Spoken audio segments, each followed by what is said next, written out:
Bukan karena daging babi itu enak. Karena ada satu hamba Tuhan yang ketika ditanya dalam podcast, kenapa? Nah, yang benar itu, yang dari Muslim jadi Kristen itu yang dapat hidayah. Kenapa? Karena dia baca Alkitab. Kalau dia Tuhan tinggal buat pohon ara itu berbuah. Tapi kurang ajarnya itu pohon ara tidak berbuah. Akhirnya dikutuk hingga layu.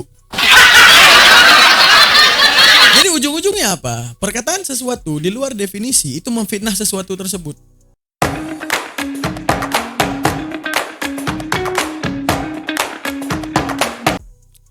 Oke teman-teman sekalian, hari ini kita akan mereaksi video daripada Murtadin ya. Beliau sekarang menjadi pendeta tapi masih membawa nama Muhammad, tidak ganti nama. Apa tujuannya? Nama beliau adalah Pendeta Muhammad Rusli. Ini Pendeta Muhammad Rusli Mono Arfa.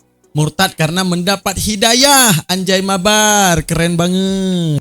Dimohonkan untuk penonton jangan skip video ini karena banyak ilmu Islam yang akan kita bahas di akhir video.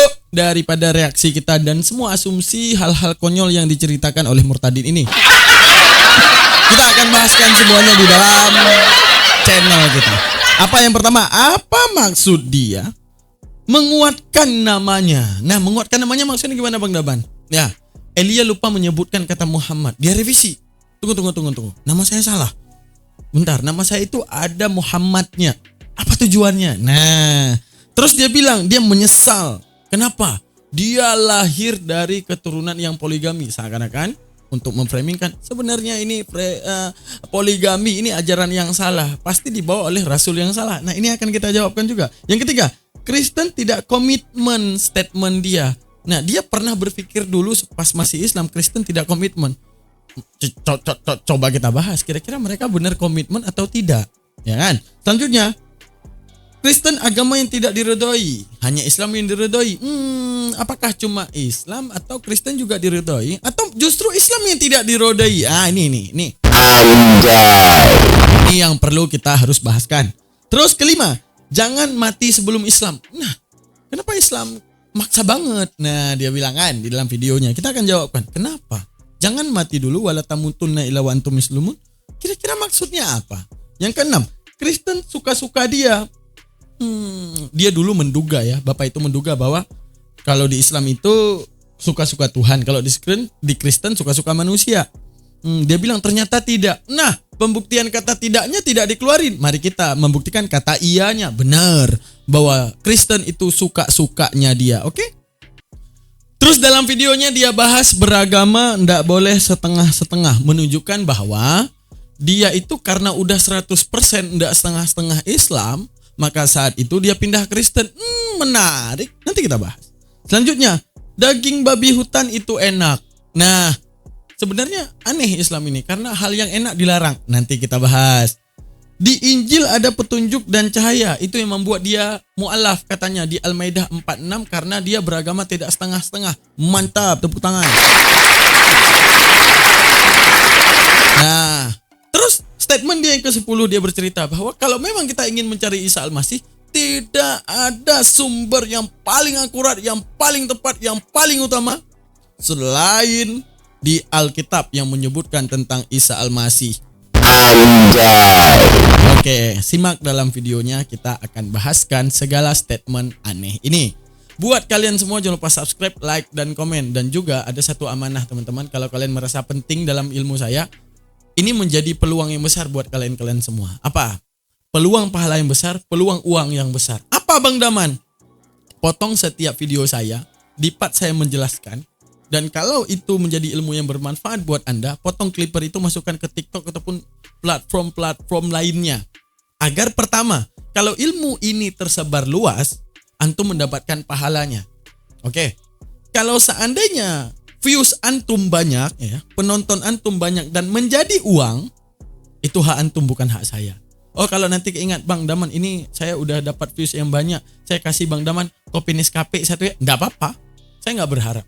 Dan saya izinkan dengan penuh video saya untuk disebar oleh siapapun. Karena inilah ilmu yang bermanfaat yang menjamin saya bebas daripada hisabnya Allah dan ringan dalam hisabnya Allah. Terima kasih banyak. Mari sama-sama kita saksikan videonya. Let's go. Rusli memutuskan untuk mengikuti Yesus dan percaya kepada Tuhan? Ya baik, tadi nama saya itu masih kurang. Oh ya. Ya, di akte lahir itu nama saya Muhammad Rusli Monoarfa. Oke. Jadi ada nama yang spesifik. Dan saya ini anak ke-15 dari ayah saya. 15? Dari ayah saya, tapi saya anak ketiga dari ibu saya. Artinya saya adalah produk keluarga poligami. Dan sebagai anak ke-15, ayah saya itu punya obsesi yang besar dalam hidupnya tentang saya, bahwa nanti saya akan membawa syiar Islam. Karena itu saya bertumbuh menjadi seorang yang memiliki semangat Islami, karena saya dibesarkan dengan prinsip-prinsip Islami. Dan apa yang menjadi kerinduan ayah saya itu juga menjadi cita-cita terbesar. Dan karena itu untuk menjadi Kristen, na'udzubillah min zalik ya, tidak terduga, tidak pernah terlintas di hati, tidak pernah ada di pikiran, jauh. Jangankan jadi Kristen, bergaul dengan orang Kristen itu saya nggak suka. Karena saya pikir orang Kristen itu adalah orang yang tidak pernah komitmen dengan Tuhan. Itu yang dalam pikiran saya dulu ya.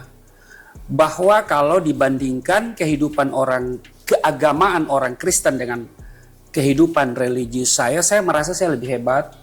Saya sholatnya 5 waktu ya. Dan saya sangat konsen dalam soal itu. Hidup sebagai seorang Islam yang sangat pegang prinsip Islami, bahwa agama yang diridhoi oleh Allah hanyalah Islam. Di luar agama Islam itu nggak diridhoi. Jangankan melirik ya mencari agama selain Islam itu kami sudah diancam dalam Quran, bahwa barang siapa yang mencari agama selain Islam tidak diterima daripadanya. Dan di akhirat dia termasuk orang yang rugi. Bahkan ada satu prinsip yang selalu ditanamkan, janganlah engkau mati kecuali beragama Islam. Jadi kalau melihat didikan ayah saya, karena dia ambil alih tanggung jawab langsung ya pendidikan agama itu dia kontrol, maka mustahil saya jadi Kristen. Ya. Saya katakan tadi bahwa jangankan jadi Kristen, bergaul dengan orang Kristen saya nggak suka. Karena apa? Saya pikir orang Kristen itu orang yang tidak pernah komitmen dengan Tuhan. Dan bahwa saya melihat orang Kristen itu hanya bagus di lagu. Ya, lagunya bagus. Ya, suka-sukamu Tuhan, suka-sukamu Tuhan. Tapi hidupnya suka-suka dia loh. Iya. Coba kita bandingkan ya dengan tetangga kita. Hidup mereka itu bukan suka-suka dia, suka-suka Tuhan. Karena dia harus sholatnya 5 waktu. Apalagi waktu sholat subuh ya. Jam berapapun saya tidur malam, ketika menara masjid sudah memanggil ya, maka saya harus bangun. Ya. Kenapa? Karena beragama itu nggak boleh setengah-setengah. Beragama itu harus fanatik ya, harus fanatik. Fanatisme ya nggak bisa. Tapi kalau fanatik harus ya, karena ini soal akhirat juga ya. Dan karena itu kalau ditanyakan kepada saya, kenapa saya jadi Kristen? Yang pasti bukan karena daging babi itu enak. Karena ada satu hamba Tuhan yang ketika ditanya dalam podcast, kenapa Anda tidak jadi Muslim? Ya karena babi masih enak. Ya itu sangat mengecewakan saya, karena harusnya ada prinsip-prinsip Kristen yang harus dimunculkan. Nah jadi bukan keinginan saya untuk jadi Kristen. Itu yang pertama saya garis bawahi, bahwa bukan keinginan saya. Sebab kalau melihat bagaimana saya dibesarkan oleh keluarga yang sakinah mawaddah warahmah, maka mustahil saya jadi Kristen. Ya, tidak ada keinginan sama sekali. Dan kembali lagi, ketika saya bandingkan dengan kehidupan orang Kristen, maka saya merasa saya lebih dekat sama Allah, saya lebih beragama, saya lebih religius, hidup saya lebih lillahi ta'ala gitu ya, lebih pasrah ya. Dan karena itu saya beri ketegasan, bukan keinginan saya. Nah, apa yang Alkitab katakan bahwa bukan kamu yang memilih aku, kata Tuhan Yesus, kayaknya cocok ya. Bukan kamu yang memilih aku, tapi akulah yang memilih kamu. Yang kedua, kenapa saya jadi Kristen? Saya itu menemukan hidayah. Nah, ini kan agak-agak lain ya. Biasanya kalau mu'alaf diwawancarai ya, kenapa Anda jadi mu'alaf? Oh, saya dapat hidayah. Nah, yang benar itu, yang dari Muslim jadi Kristen itu yang dapat hidayah. Kenapa? Karena dia baca Alkitab. Dan saya bersyukur saya punya Al-Quran yang memberi apresiasi terhadap Injil. Di dalam surah Al-Maidah 46 dikatakan bahwa di dalam Injil itu ada petunjuk, ada hidayah. Arti hidayah itu petunjuk gitu. Petunjuk ya. Hidayah itu petunjuk ya. Jadi saya menemukan petunjuk. Nah, bagaimana bisa saya baca Alkitab? Nah, itu tentu pertanyaan yang sangat mendasar. Begini, saya mengalami perjumpaan dengan yang saya sebut dulu Isa Al-Masih, tapi kemudian apa yang digambarkan di dalam Al-Quran itu berbeda dengan apa yang dinyatakan di dalam Alkitab soal Isa atau Yesus Kristus. Jadi saya tidak akan membahas ke sana, tapi saya mengalami perjumpaan ketika sedang mempersiapkan sholat subuh. Saya tidak bisa melihat wajahnya, tapi saya hanya melihat dari kaki sampai tangannya. Nah, dari perjumpaan itu kemudian saya punya kerinduan untuk membaca Alkitab. Ya. Kenapa? Karena menurut saya tidak ada sumber yang paling akurat jika kita ingin mengetahui siapa sesungguhnya Yesus Kristus. Mungkin di luar sana ada kisah Yesus, tapi kalau tidak bersumber dari Alkitab, jangan Anda percaya. Itu mungkin Yesus yang lain. Nah, karena itu saya harus baca Alkitab. Persoalannya adalah membaca Alkitab tidak semudah yang saudara lakukan. Ya, kenapa? Karena kalau saya baca Alkitab, dan zaman dulu kan belum ada Android yang bisa kita download ya. Saya harus bawa Alkitab fisik di rumah kan. Nah, karena ini menjadi problema sehingga saya tidak berani baca Alkitab.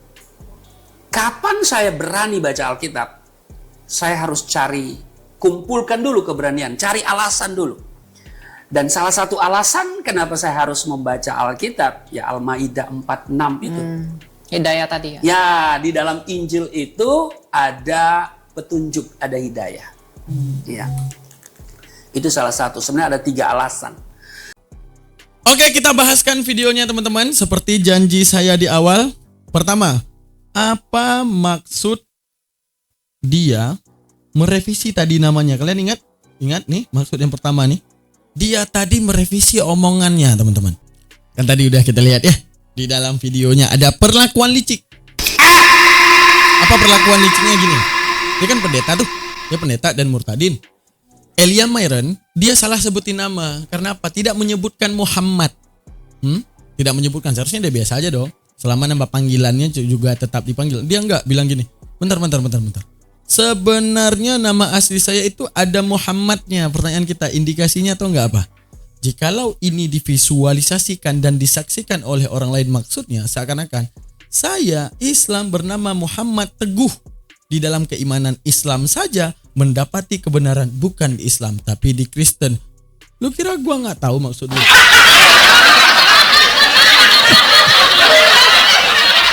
Jadi melalui video ini kalian jangan terjebak kelicikan murtadin ya teman-teman. Sama kalau kita balik misalnya gini, saya ya, nama saya adalah Yohanes Ricardo Paulus Arstafarto misalnya. Ya kan? Saya tiba-tiba jadi imam masjid. Dalam satu podcast misalnya diundang oleh Denny Sumargo misalnya. Amin kan?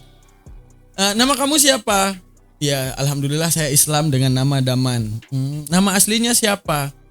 Nama aslinya dibacain sama Denny Sumargo Ricardo misalnya. Bukan. Saya bantah nih, bukan Ricardo. Nama asli saya itu Yohanes Ricardo Paulus, misalnya gitu kan. Kita bilang ya. Itu kita punya maksud. Ketika nama kita udah bener disebut sama host ya. Udah sama host.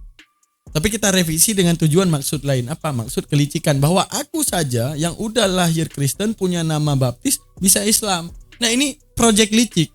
Project licik dalam hal pemurtadan. Jadi hati-hati ya teman-teman ya. Yang kedua, tadi kita udah dengarkan masalah poligami. Nah, ingat gak kalian yang dia bilang? Saya dilahirkan oleh keluarga yang berpoligami.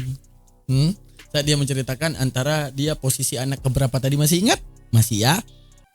Sangat licik ya teman-teman sekalian. Padahal Elia tadi ya, hostnya cuma nanya hostnya cuma nanya masalah dia anak keberapa lah gitu ya, tentang keluarga.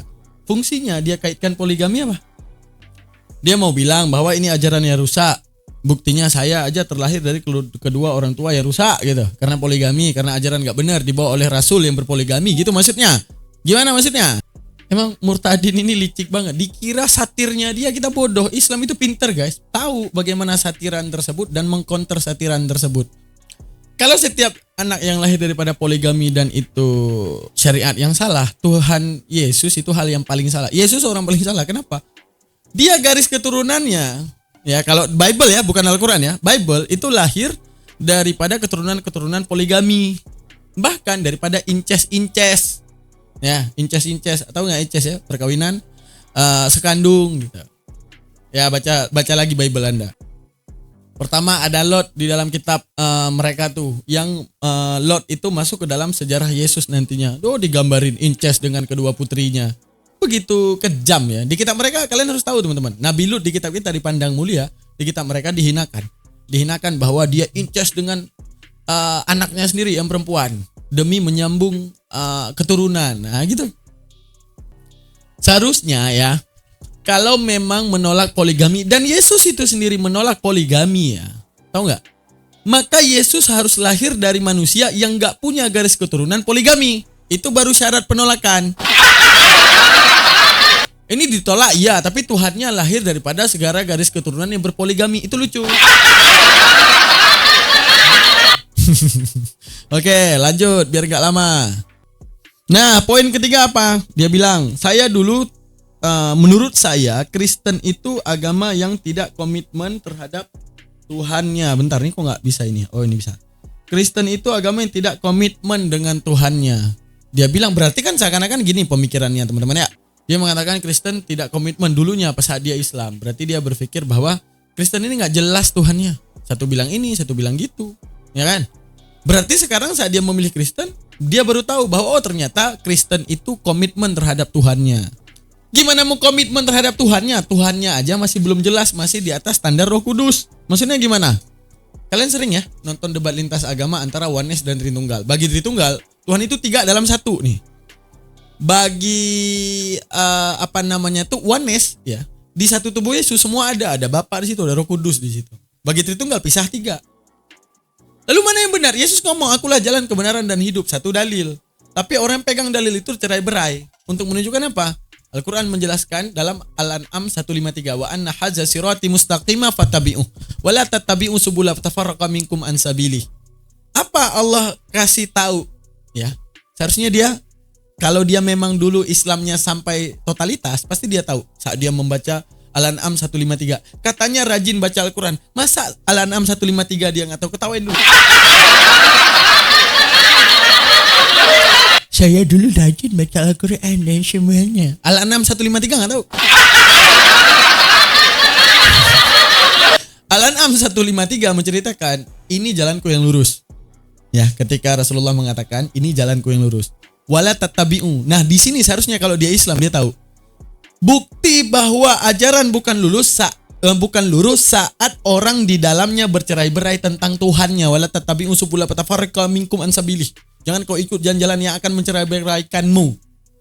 Kita melihat di Bible. Di Bible, syarat punya Roh Kudus aja ya, di Bible nih perhatiin. Syarat punya Roh Kudus di Bible. Masalahnya, Roh Kudus ini fungsinya apa, teman-teman? Dalam penjelasan Kristen bahwa fungsi Roh Kudus ini untuk membawa ke kebenaran. Ya. Dan kita sekarang nggak bisa tahu dan mengidentifikasi mana yang punya, mana yang enggak gitu. Nah, contoh misalnya ada 2 pendeta lagi debat. Kita nggak akan tahu mana yang punya, mana yang enggak, kecuali kalau orang yang punya Roh Kudus, bang, matanya nyala warna hijau, bang.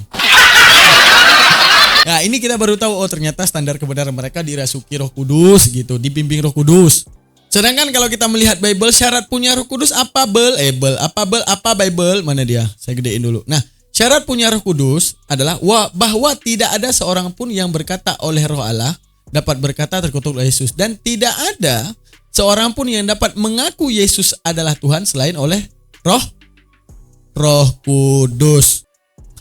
Masalahnya yang mengaku Yesus Tuhan banyak. Kalian tahu Marsion? Bagi Marsion, Tuhan di perjanjian lama itu iblis. Dia bilang Yesus Tuhan nggak? Bilang Yesus Tuhan. Selanjutnya ada Oneness. Bagi dia, Yesus, Bapa, Roh Kudus mati di tiang salib. Udah. Nah, bagi Tritunggal enggak, yang mati kedagingan. Semuanya bilang Yesus Tuhan. Tapi bagi Tritunggal, gua punya Roh Kudus, lu sesat Oneness dan Marsion. Bagi Marsion, lu sesat Tritunggal. Bagi Tritunggal, sesat lu Oneness. Bagi Oneness, sesat lu Tritunggal. Mana yang benar? Mana yang benar jalan kebenaran dan hidup sehingga ketiga-tiganya nggak benar? Apa ketiga-tiganya punya Roh Kudus? Kalau ketiga-tiga punya Roh Kudus, ini teridentifikasi Roh Kudusnya suka adu domba nih. Hati-hati guys. Nah itu harus hati-hati karena kita nggak bisa membuktikan siapa yang punya dan siapa yang tidak gitu. Oke. Dia tadi menanyakan, saya dulu terdoktrin ataupun terkekang otak saya ketika dikatakan agama yang benar hanyalah Islam, yang diridhoi oleh Allah hanyalah Islam. Saya bertanya, apa alasan klaim ini, paham nggak? Mana tahu ini hanya afirmasi. Kalian tahu afirmasi? Mengekang otak agar kita tidak mencari pembandingnya. Saya bilang, yang benar itu cuma orang Batak. Sehingga otak kita termakan untuk tidak mencari suku lain yang berkata benar gitu. Nah, seakan-akan kata-kata ini bahwa ini klaim doang, mana pembuktiannya dan kenapa Islam menjadi agama yang benar kan gitu. Alasannya cuma Islam yang diridhoi karena cuma Islam yang tidak memfitnah Tuhan. Maksudnya gimana? Coba kita lihat. Kita difungsikan akal oleh Allah Ta'ala untuk tahu maksud daripada benar dan kata yang salah. Perhatikan dalam tabelnya kita jelasin. Maksudnya kenapa dikatakan diridhoi? Arti diridhoi apa? Disenangi. Kenapa Islam dikatakan disenangi oleh Allah? Karena Islam tidak memfitnah Tuhan, tapi Kristen memfitnah Tuhan. Oke, kenapa kita bilang memfitnah? Fitnah itu muncul ketika berbicara sesuatu di luar hakikat daripada sesuatu. Artinya, membicarakan sesuatu di luar daripada definisi. Contoh, saya bilang, ya, apa yang disetujui oleh manusia tentang Tuhan? Kuat. Oke. Apalagi? Maha kuasa. Oke. Apalagi? Maha awal. Oke, apalagi? Kekal. Maksud daripada hal ini adalah menunjukkan bahwa apabila kuat tidak mungkin lemah. Maka apabila kuasa tak mungkin lemah. Apabila dia maha awal tak mungkin dilahirkan. Apabila dia kekal tak mungkin mati. Karena apa? Ini adalah definisi yang disetujukan oleh semua penganut agama. Disetuju nggak? Setuju. Coba kita tanya ke seluruh manusia. Mana yang lebih kalian setujukan wahai manusia? Kalian punya Tuhan yang lemah apa kuat? Wah. Mana yang kalian lebih setujukan kalian Tuhan punya awal ataupun tidak punya awal? Tidak punya awal. Mana yang lebih kalian setujukan wahai seluruh umat manusia Tuhan itu kekal atau mati? Kekal. Tapi kemudian mereka meyakini dan mengimani bahkan mengamini Tuhan yang mati. Menunjukkan apa? Tuhan yang tak punya kelayakan mati dilayakkan seakan-akan mati. Tuhan yang tak punya layak punya awal, yang tidak layak mempunyai awal karena dia sebab daripada yang tidak disebabkan, tapi dikatakan dia dilahirkan. Tuhan yang semestinya itu kuasa dijadikan seakan-akan tidak berkuasa. Seperti Bible berkata, tentang Yesus, aku tidak bisa berbuat apa-apa atas diriku sendiri. Contoh ketika Yesus pergi ke pohon ara. Dilihat pohon ara tidak berbuah padahal dia lagi lapar. Kalau dia Tuhan tinggal buat pohon ara itu berbuah. Tapi kurang ajarnya itu pohon ara tidak berbuah. Akhirnya dikutuk hingga layu. Jadi ujung-ujungnya apa? Perkataan sesuatu di luar definisi itu memfitnah sesuatu tersebut. Paham gak? Yang contoh, Daman siapa? Daman, kucing, fitnah. Kenapa? Di luar definisi seorang saya. Begitu juga Tuhan. Di luar kelayakannya, walau bagaimanapun narasinya, tidak lain seakan memfitnah Tuhan. Karena kalau kita berpikir secara objektif, seperti tadi, apa yang kalian terima? Kuat, Tuhan kuat apa lemah? Kuat. Tapi kalian nobatkan Tuhan ke maha-lemahannya, maka kalianlah yang memfitnah Tuhan. Karena kalian diberikan otak oleh Tuhan. Apa? Ketika kita tahu kiri, maka kita akan batalkan kanan. Saat kita tahu kata kanan, maka kita batalkan kiri. Saat kita tahu kata langit, kita batalkan kata bumi. Karena nggak mungkin. Langit adalah bumi, kiri adalah kanan. Dua yang kontra itu akan bertolak belakang dan di luar definisi. Itu kenapa Allah hanya meridai Islam, karena cuma Islam yang membersihkan otak manusia daripada memfitnah Tuhan dan meletakkan Tuhan di luar definisinya dan kelayakannya. Tepuk tangan untuk Islam. Lalu apa alasan di poin kelima? Di poin kelima kita lihat, jangan mati dulu sebelum Islam. Lalu apa alasannya? Kenapa Bang jangan mati dulu sebelum Islam? Gua mau mati nyembah kucing gimana Bang? Kenapa harus mati dalam keadaan Islam? Apa alasannya? Oke, kita jabarkan. Alasannya dijelaskan dalam Al-Fatir 37. Apa? Jangan sampai berteriak nanti di neraka minta hidup lagi. Maksudnya gimana Bang? Oke, mari kita baca. Dalilnya mengatakan, wa hum yastarikhuna fiha rabbana akhrijna na'mal salihan ghairal ladzi kunna na'mal. Apa yang dikatakan? Mereka berteriak di dalam neraka. Oh, Tuhan sakit. Ya Tuhan kami, keluarkanlah kami dari neraka. Niscaya kami akan mengerjakan kebajikan bukan seperti yang pernah kami kerjakan dahulu. Lalu apa jawaban Allah terhadap mereka? Dikatakan kepada mereka, bukankah kami telah memanjangkan umurmu dalam masa yang cukup untuk dapat berpikir? Bagi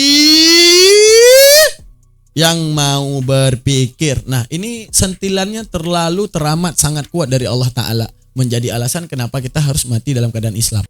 Maksudnya jangan sampai nyesal. Kenapa nyesal? Tahu nggak alasannya? Kalau aku Tuhan yang maha kuasa untuk menghidupkan dan mematikan, bisa jadi kau kujadikan langsung kumatikan. Tapi tahu nggak apa alasan kenapa engkau bisa 60 tahun?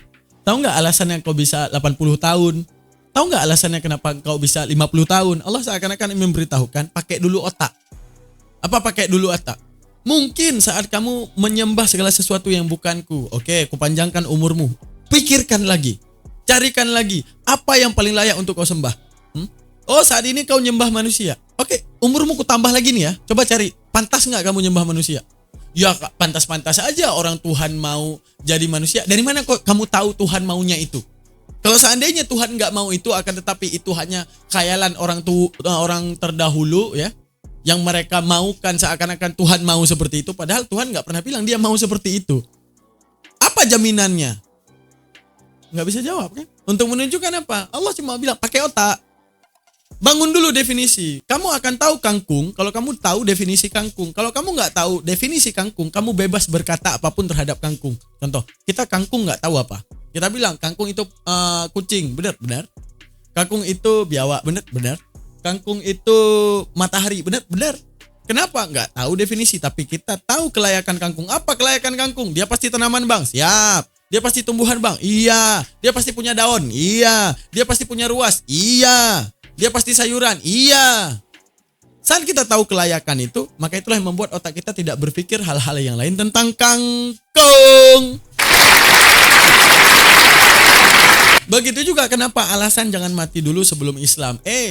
Kau kupanjangkan umur, otak kamu terus menyempurnakan diri setiap waktu sampai sebelum kamu mati. Maka jangan mati dulu sebelum Islam. Artinya apa? Jangan mati dulu sebelum pakai otak ke arah yang benar. Maha benar Allah dengan segala firman-Nya. Tepuk tangan. Gitu guys. Nah, cuma Bapak ini mungkin dia udah dikasih umur panjang, udah dipakai kapasitas otaknya di awal saat dia Islam. Kemudian dia buang isi pikirannya dengan melayakkan Tuhan menjadi apapun. Oke, selanjutnya ada poin apa lagi? Mari kita bahas. Kristen suka-suka dia. Dulu bapak ini saat dia masih muslim, dia bilang saya nggak mungkin Kristen. Kenapa? Bagi saya tuh Kristen tuh agama yang seenaknya. Kenapa ya? Kristen tuh sikapnya suka-suka dia. Berarti sekarang kan seakan-akan memberi pemahaman kepada kita bahwa sekarang nggak suka-suka dia, bang. Sebenarnya Kristen itu nggak suka-suka dia.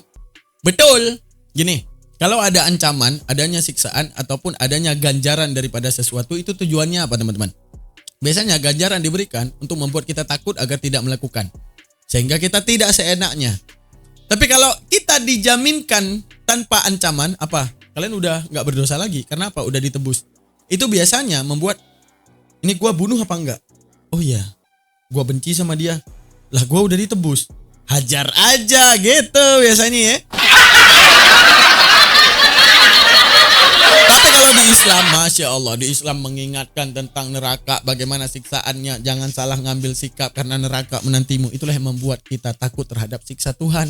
Maka Allah hadiahkan kepada kita maghfirah. Apa itu? Ampunan dari Allah. Sehingga kita tidak suka-suka hidupnya. Karena apa? Takut akan dahsyatnya neraka.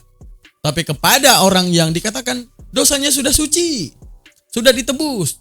Dosa yang menjalar dari Adam yang tadinya kotor ditebus menjadi suci, sehingga dosa hari ini tuh jadi dosa suci. Kenapa? Dulu yang dilakukan Adam dosa kotor yang diwarisi ke setiap manusia. Sekarang manusia masih melakukan dosa, ditebus oleh Yesus. Jadi apa? Dosa suci. Sehingga manusia, ya seperti yang kita lihat saat ini, industri bokep itu, ya you know lah, nggak perlu ku bilang agamanya apa. Terus dalam apa lagi, LGTV ya, kaum pelangi. Ya udah, pemberkatan di gereja. Kenapa? Orang Tuhan Yesus baik. Mau kalian suka sesama jenis pun ya baik. Makanya ya diberkati aja. Ya gitulah ya teman-teman. Maka dugaan dia itu udah benar. Dia bilang beragama itu di poin ke-7 enggak boleh setengah-setengah. Itu di poin ke-7. Seakan-akan menampilkan bahwa saya udah 100% beragama Islam sehingga saya memilih Kristen. Ini yang bikin aneh. Ini kita hancurkan kepala. Ini paling nah. Kita campak pecahan kaca nih, udah bener nih. Ini buktinya katanya dia nggak setengah-setengah sehingga dia bisa Kristen. Kan lucu. Ini buktinya dia setengah-setengah. Apa buktinya dia setengah-setengah? Saat dia punya keinginan besar untuk berpindah agama, dia tidak mencari dulu apa alasan kuat agamaku terhadap fenomena yang dia tempuh. Halusinasi yang dia ceritakan. Di video saya kemarin saya udah menjelaskan. Halusinasi itu adalah pengaruh setan. Setan melakukan segala cara. Ya banyaklah kemarin kalian udah menyimak bagaimana setan itu tidak henti-hentinya menghalangi manusia, termasuk menciptakan halusinasi terhadap manusia. Ada dalilnya? Ada. Di video saya sebelumnya sudah saya bahas. Halusinasi tersebut yang diciptakan oleh setan sehingga kita memahami ada Tuhan lain selain Allah. Dia nggak pelajari itu. Seharusnya kalau dia memang nggak setengah-setengah, dia akan takut terhadap dalil itu. Apalagi tentang Al-An'am 153. Dia pasti orang yang paling takut saat dikatakan bahwa jalan yang tidak lurus adalah jalan yang cerai-beraikanmu.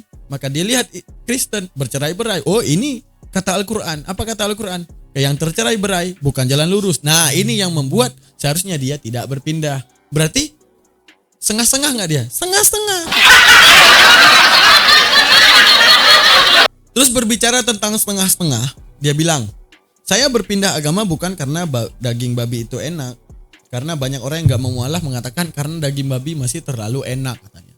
Benar teman-teman, menunjukkan bahwa kebenaran Al-Quran selalu nyata. Dalam hadis dikatakan, kadang yang Allah larangkan untuk mewujudkan ketakwaan adalah daripada sesuatu yang gak kita ingin.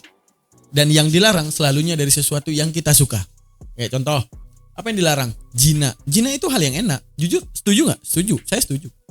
Karena apa? Gak perlu kawin, gak perlu repot, membangun rumah tangga dan segalanya. Kalau birahi, nafsu, tinggal gas. Benar gak? Benar. Dilarang oleh Allah.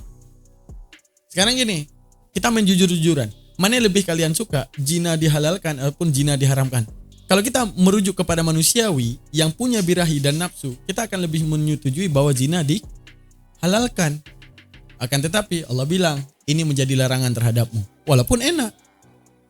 Itulah wujud kepatuhan.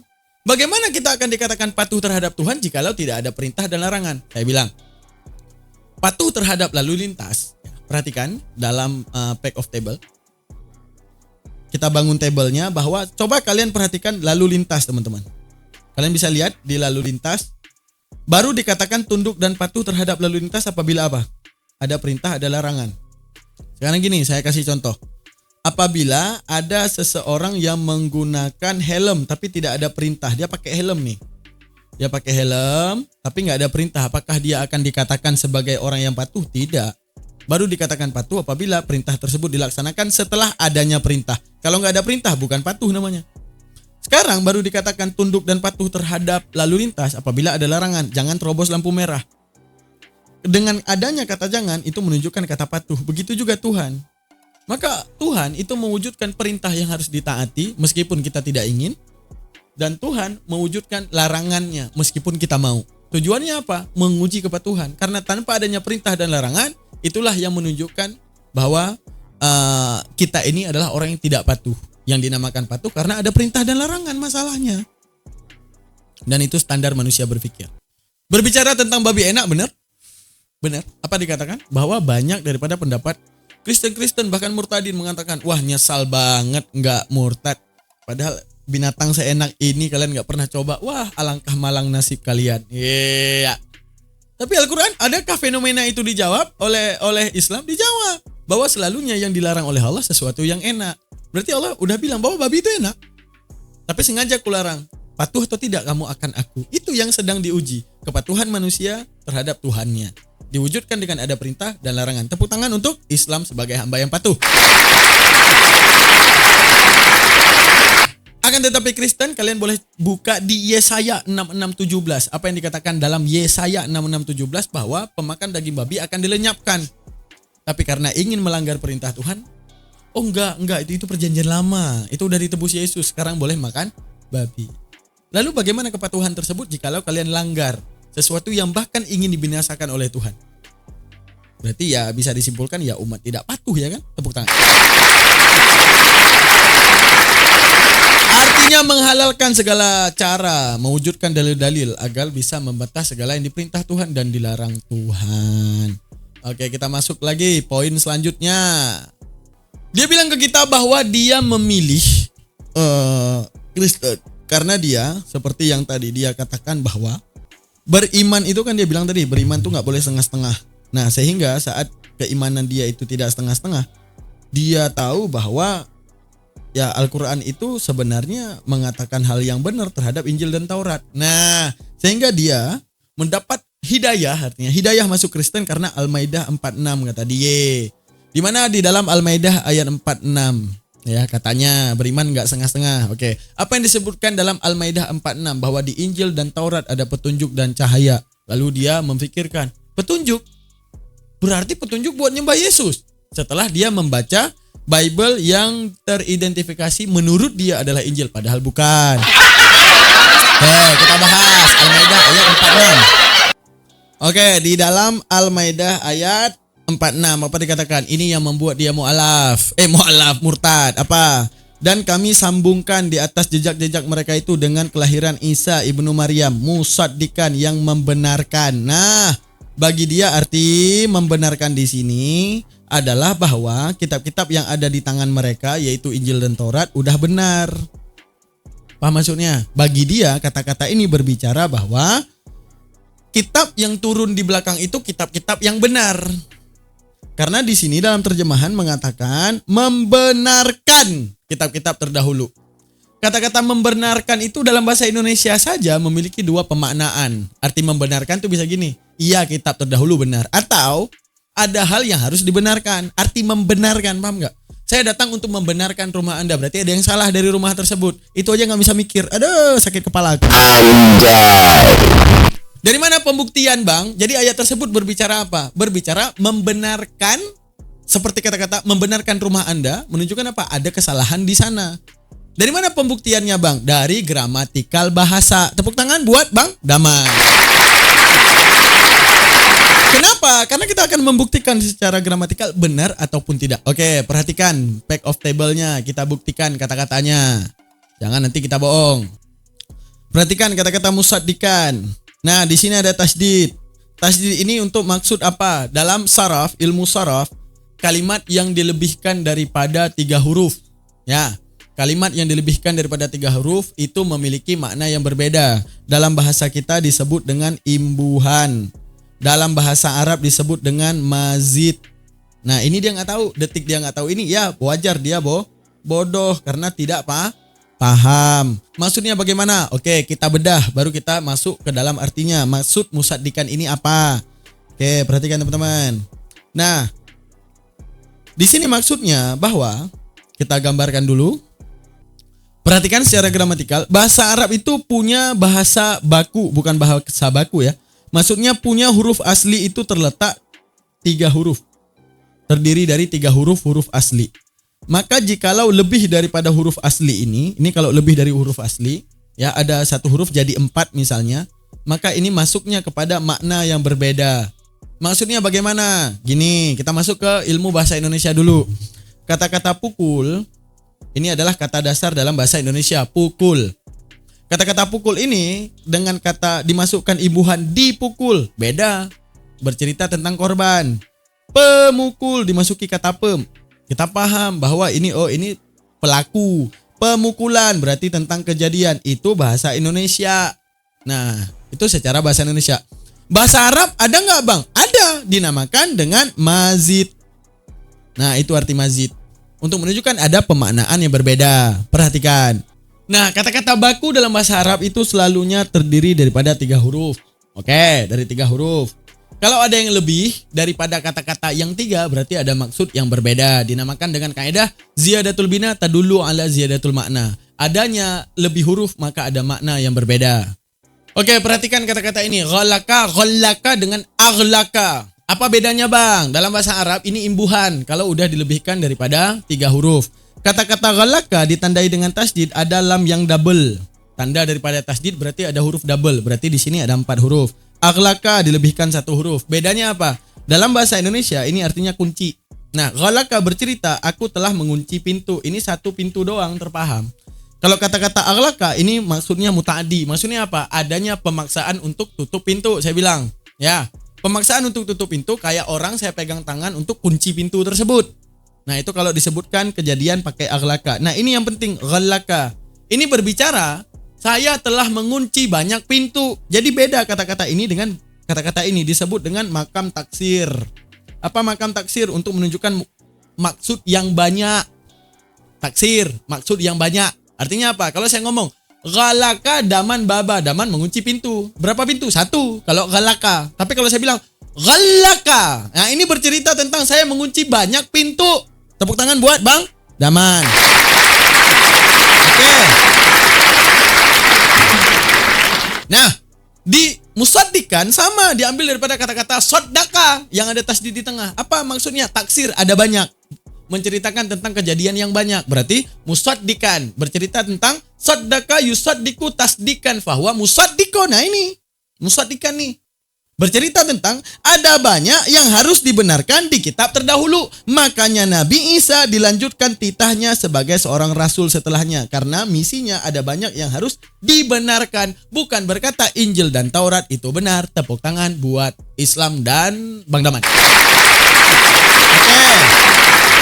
Nah, selanjutnya wa atainahu Injil fihi huda wa nura. Nah, di Injil di mana yang saat ini kan bercerita Nabi Isa. Berarti saat itu Injil itu ada di situ petunjuk dan cahaya tentang apa? Penyelewengan yang terjadi di kitab mereka sebelum Nabi Isa. Apa?